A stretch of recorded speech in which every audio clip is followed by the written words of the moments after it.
Welcome into Wrestling Spotlight. Hey, we're taking a close-up look at the Royal Rumble WWE Premium Live event coming up this Saturday. You can see it on Peacock in the U.S., on Netflix everywhere else in the world. Gerald Bentley here, joined by Sonny, the Man Eagle Cain.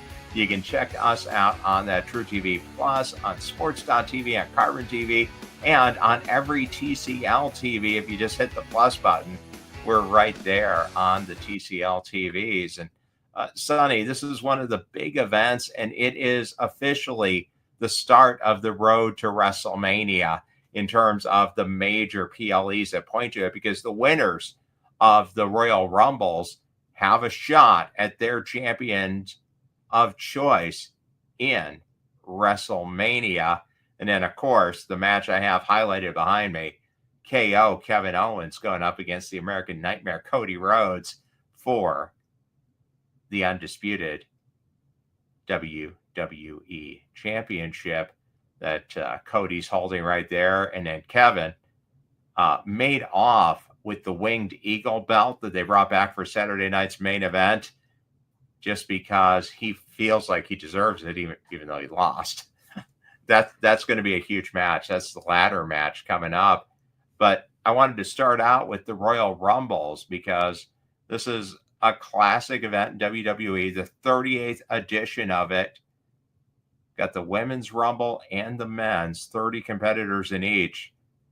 Have any strong feelings on a champion, a winner of either match? Who would you like me to start with? The men Let's or start the with women? the women. Does it matter? Start with the women. The women, I think it's going to be Beta in the final 4 or 5, and I think it's going to be Charlotte Flair overall. I would agree with that. Charlotte stepping back in for the first time since January of 2023. So well over a year out. She recovered from that ACL injury. The betting lines, you know you can bet on pro wrestling in Britain, right? Yes, sir. Yeah. You have to put $200 down on Charlotte Flair to win 100. So she is an overwhelming betting favorite. The next closest is Bianca Belair, coming in at playing 100 to win 175. So that's a big difference. A minus 200 for Charlotte, a plus 175 for Bianca. I'm with you. I think Charlotte Flair wins it. And I think you're going to see some stories, though, spring out of the Rumble, because something they've been doing a really good job of is not just having throwaway eliminations and the champion, whoever wins it, to go up against the champion.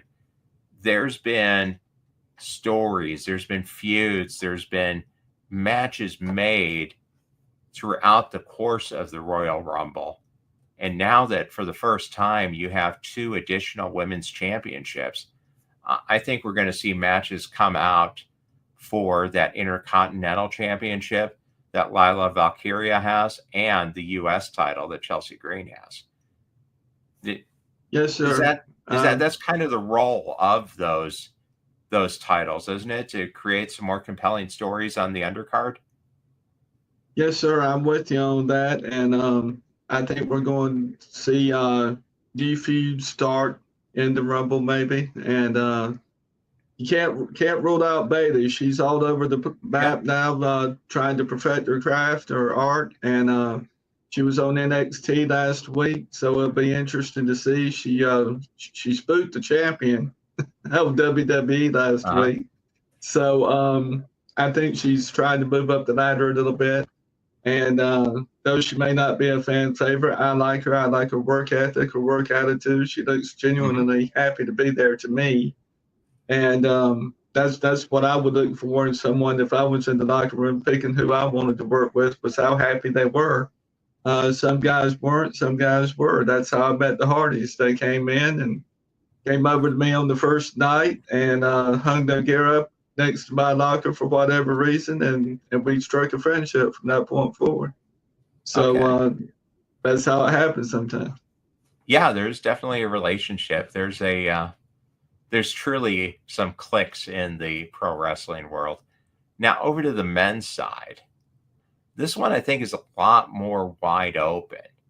And you have a couple of sentimental favorites up high on the betting odds. John Cena. He's already said this is his last year. He'd like to break Ric Flair's record of championships that the WWE acknowledges. He's got a shot at it. And CM Punk is still looking for his WrestleMania main event moment. He's healthy. He's ready to go at it. He's had a couple of big wins. Not that he's wrestling all that frequently, but he's had a couple of big wins, beating Drew McIntyre, beating Seth freaking Rollins. Who do you think between those two guys, or do you think it's somebody else? I think it's going to be CM Punk and John Cena at the tail end. And I'm a CM Punk fan, so I'm going to go with CM Punk. I think he's going to find a way to dig down and make it happen to get back to Cody. I was real impressed with CM Punk's interview with Cody on WWE SmackDown the other night, and he really got in Cody's mind, and that's what a good interviewer does. And I don't think he's going to let this go. Now, as I humbly say this to you, I remember 6 months ago, you and I were talking about CM Punk, and I said, we're going to be discussing him at the end of the year, and here we are. Yep. Oh, yeah. No, he's going to have a huge role in WrestleMania. And keep in mind that this doesn't set everything in stone, because then you have Elimination Chamber, which is another shot for a championship match, because you have two champions for the men, two champions for the women. So whoever wins this, it doesn't mean it's over yet. And as we found out last year, there can still be changes even after the Royal Rumble and the Elimination Chamber. So it's definitely heading towards an interesting part. They've been talking two titles for a long time. And back in my day, for a little while, when Flair was the B-top dog in WCW, they were talking about a unified world heavyweight wrestling champion. And that so far has not come to be, but I think they're closer now than they were years ago at making it happen. So, well, the WWE for a long time just had one title, and it seemed like the heavyweight championship, which is the one that Gunther now has, was really spun out of the fact that Roman Reigns just held that Universal title for so long. They split them and recreated a heavyweight title, because Roman had both of them. And that gave Seth Rollins a title, and it gave Monday Night Raw a title. So I don't think they're going to go back to one. I'm actually think they need to almost add a few more titles, but I don't know, because you keep adding more titles, then you kind of water down the ones you have. So it's a good balance. I'm glad they added the Intercontinental and the U.S. title for the women, because with their roster, 2 titles really isn't enough. They did need to have some more to give people something to fight for. And in my time, the U.S. champion was considered to be the number one contender out of 10 top picks. And that was a stepping stone towards a world heavyweight title fight with whoever the champion was. Now, they never let the U.S. champion beat the world champion at the same time, to my knowledge, but that's the way they paired them up. And then if the U.S. champion lost his title, then he was the number 2 man, and then he could go for trying to beat the world heavyweight champion. So that's how it ran in my time. Yeah, and then in the NWA, they brought the current NWA, the Billy Corgan NWA, they brought back the NWA World TV title. And one of the benefits of being the World TV champion is if you win 7 straight matches, you can cash in the title for a shot at the 10 pounds of gold. So it creates a turn, and then that opens up the TV title, and you get some more championship matches. And, you know, all that history, all that WCW history, a lot of that NWA history, the WWE has in their what would you want to say, their history, their shared history, all the companies that they bought out, they do Yes, sir. have the rights to those. So, I mean, that's where the U.S. title came from. It is the old WCW U.S. title. So, yeah, that's definitely an option. Now, moving on to the other two matches, it's a short card. There's only 4 matches, but you know it's going to go all of 4 hours, 3 hours, because each of the Rumble matches is going to go well over an hour. And then you have the introductions, you have the breaks. So this is a long card, even though there's only 4 matches. And they're making it a little bit longer still because one of the matches is a best 2 out of 3 falls for the tag team titles, as DIY, Johnny Gargano and Tommaso Ciampa, a couple of old school style pro wrestlers, go up against the tag team that independent pro wrestlers say are the best pro wrestlers, Chris Sabin and Alex Shelley, the Motor City Machine Guns. How do you feel about this one? I think this is the Motor City Machine Guns' time to get those titles back. They had a brief reign when they made the move from Impact over to WWE, and they've kind of been in a skirmish with Johnny Gargano and Tommaso Ciampa since then, enough to turn Johnny and Tommaso back to their rule-breaking ways, their deceptive ways of wrestling after being good guys initially coming over to the WWE. How do you feel about this one? It should be a great tag team match.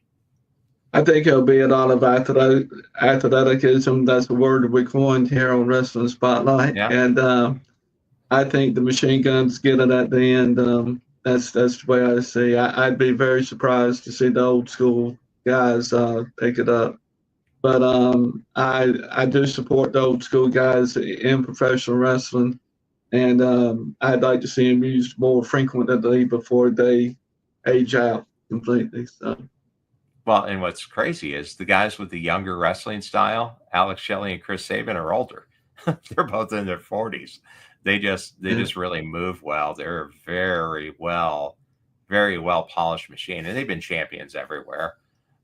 In Japan, Pro Wrestling Noah, New Japan, Impact, and they even had some matches in AEW. So they are a well polished machine. I'm glad that WWE is going with traditional tag team wrestling with established tag teams going after the title, not just 2 random superstars they threw together. That's true. Sometimes in these events that happens, and it's like a take a break from watching type wrestling match, and they used to do that at the Dorton Arena a lot. They'd have 10, 12 cards up there, and over the course of the cards, they'd have 2, 3. If you need to stretch, go stretch matches. Yeah. I'm real surprised by the shorter length of this show, and I'm looking forward to seeing that I have access to them all now. So it'll be nice to sit back and watch it. Yeah, well, it's not going to be that much shorter though, because the number of matches is slightly deceptive. They're going to go for a while. The Rumble matches are going to be quite lengthy. So it's a different card than what they usually do. Like we said, the 38th annual Royal Rumble. This one is going to have one of the biggest crowds ever. They're drawing 65,000 people to Lucas Oil Stadium. That's the Indianapolis Colts Stadium in downtown Indianapolis. So it is going to be every bit of the big fight feel. And that's when you know it is coming. The trip to Las Vegas at Allegiant Stadium is coming pretty soon down the road. Couple of surprises I'm sure you'll see in the women's match. I think the juggernaut Jordan Grace is going to be there. She'll make an appearance. And in the men's matchup, I think Randy Orton may make an appearance back, because I think he's ready to go now, and that may not bode well for the guy challenging for that undisputed title, as Kevin Owens is going up against Cody Rhodes in a ladder match.